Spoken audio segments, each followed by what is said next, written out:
জয় জগৎবন্ধু। শ্রীরাম দাহাপাড়ায় প্রতি বছরের মতন এই বছরও শুরু হয়ে গেছে জগৎবন্ধুর জন্ম মহোৎসব। গতকাল অর্থাৎ 11ই বৈশাখ ছিল প্রভুর অধিবাস।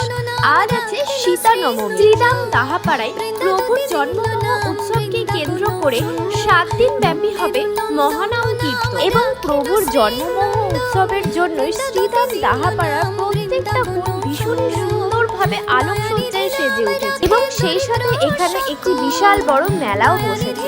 জয় জগৎবন্ধু, জয় শ্রীরাম দাহাপাড়া, জয় শ্রী গুরুদেব, জয় জগৎবন্ধু। মহবতারী শ্রী শ্রী প্রভু জগৎবন্ধু সুন্দরের আবির্ভাব পীঠভূমি শ্রীরাম দাহাপাড়ায় চলছে বন্ধু সুন্দরের জন্ম মহোৎসব। আজ অধিবাস, আগামীকাল শ্রী শ্রী সীতা নবমী বা বন্ধু নবমী। প্রত্যেককে জানাই সাদরে আমন্ত্রণ। আপনারা চিন্ময় শ্রীরাম দাহাপাড়াতে আসেন এবং বন্ধু সুন্দরের কৃপা অর্জন করুন। মহবতারী শ্রী শ্রী প্রভু জগৎবন্ধু সুন্দর হলেন